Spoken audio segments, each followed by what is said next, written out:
যদি আমি বলি আপনার একটা কিউট আর গুলুমুলু গার্লফ্রেন্ড আছে, কিন্তু একদিন হঠাৎ করে সে একটা ছেলেতে পরিণত হয়ে যায়, তখন আপনার রিয়াকশনটা কেমন হবে? এবং তার সঙ্গে তখনও সেই সব কাজ করতে হবে যা আপনি একজন মেয়ে থাকাকালীন করতেন। আজকের গল্পটা এই বিষয় নিয়েই, এবং খুবই রোমান্টিক আর ফানি হতে যাচ্ছে।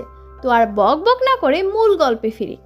গল্পটা শুরু হচ্ছে জুন নামের এক মিষ্টি আর বুদ্ধিমতী মেয়েকে নিয়ে। সে ইউনিভার্সিটিতে পড়াশোনার পাশাপাশি একটা কোম্পানিতে ইন্টার্নশিপের ইন্টারভিউ দিতে যায়। ইন্টারভিউ দিতে গিয়েই সে তার প্রেমিক পার্কিয়নের কথা বলে।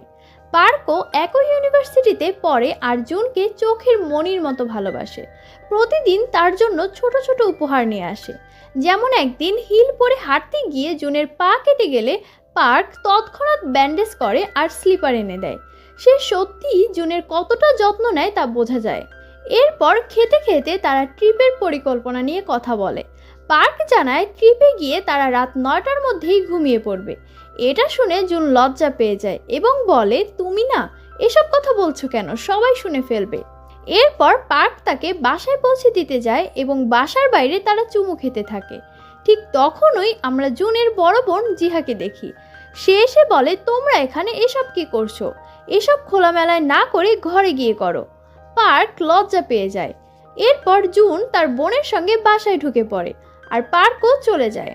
তো জিহার কথা বললে আমরা বলতে পারি সে একজন ট্যারো কার্ড রিডার। তাদের পরিবারে এটা বহু বছর ধরে চলে আসছে। আজ সে একটি কার্ড তুলেছে ট্রু লাভের। এতে দেখানো হয়েছে জিহার সত্যিকারের ভালোবাসার একজন ছেলে শীঘ্রই তার জীবনে আসবে। এদিকে পার্কও অনেক পরিশ্রম করছে, শরীর গঠন করছে যেন সে জুনকে আরও বেশি ইমপ্রেস করতে পারে। কিন্তু তার ছোট বোন প্রতিদিন তাকে এই নিয়ে মজা করে। পরদিন পার্ক তার কাজে গেলে সেখানে সে দেখে গার্ডেনে বসে থাকা এক সুন্দরী মেয়েকে। সে ভাবে কি সুন্দর মেয়েটি। সে আরও ভাবে মেয়েটি নিশ্চয়ই এই জায়গার মালকিন হবে। কিছুক্ষণ পর মেয়েটি ভিতরে চলে আসে। পার্ক কথায় কথায় মেয়েটির নাম জানতে চায়। মেয়েটির নাম হচ্ছে হ্যামজিং। পার্ক বুঝে যায় মেয়েটি এই ক্যাফের এবং বিল্ডিংয়ের মালকিন, কারণ বিল্ডিংয়ের নামও তার নামে। জিং জানায় তার মা বিল্ডিংয়ের নামটি তার নামে রেখেছেন।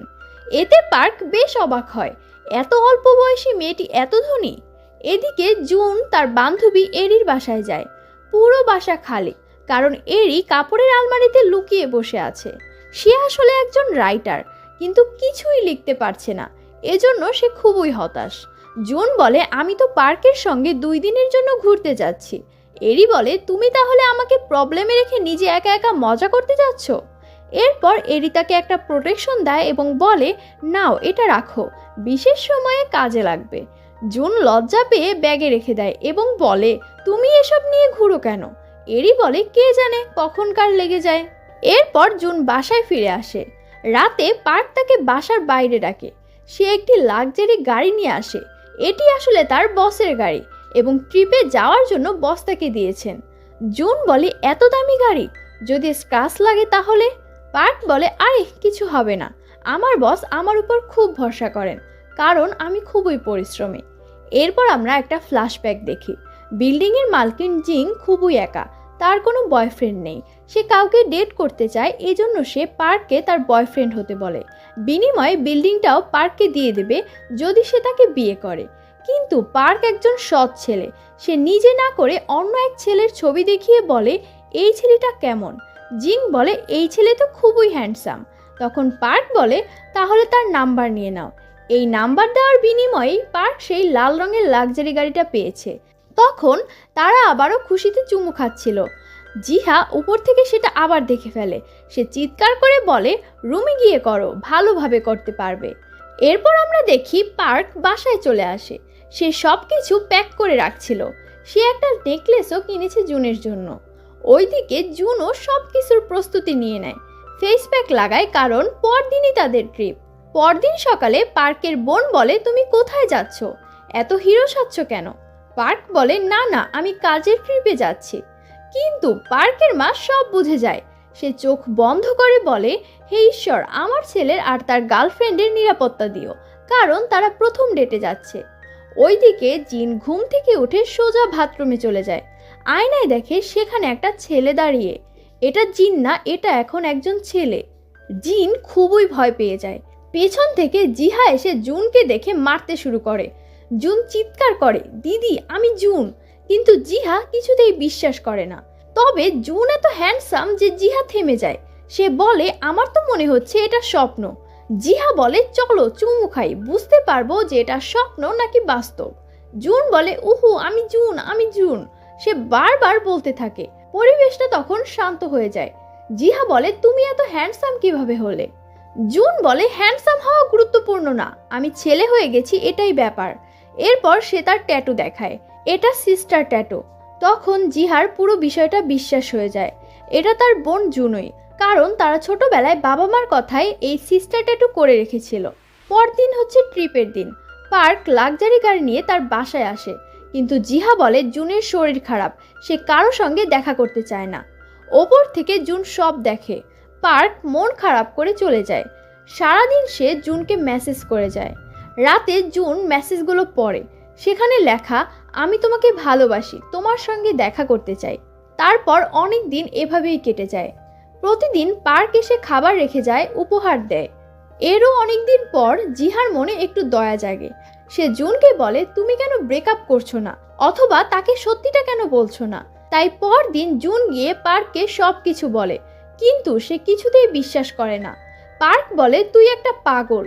সে জুনকে মারতে থাকে, বলে, আমার গার্লফ্রেন্ড কোথায়, বল, না হলে তোকে পুলিশে দেব। তখন জুন বলে, চলো আমার বাসায় চলো। তারপর তারা বাসায় গিয়ে জুন তাকে ট্যাটুটা দেখায়। জিহা বলে, হ্যাঁ এটা আমার বোন জুনি, আমাদের পরিবারে এটা একটা সাধারণ ব্যাপার।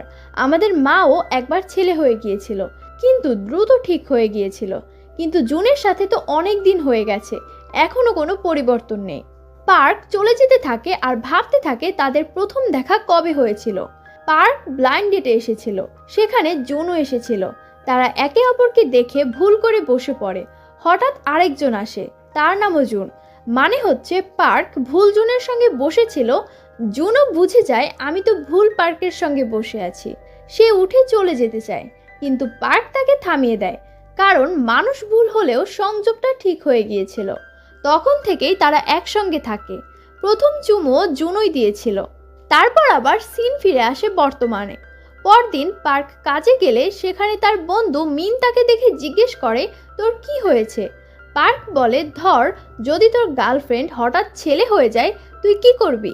মিন বলে, প্রথমে জিজ্ঞেস করব কি কি হয়েছে, তারপর তাকে চুমু খাবো, কি জানি হয়তো আবার চুমু খেলে সব ঠিক হয়ে যাবে। পার্কের তো মাথা ঘুরে যায়। সে জুনকে ফোন করে জিজ্ঞেস করে, সেই রাতে কি হয়েছিল? জুন বলে, কিছুই না, আমি রান্না করেছিলাম, তারপর খেয়ে ফেস প্যাক লাগিয়ে ঘুমিয়ে পড়েছিলাম।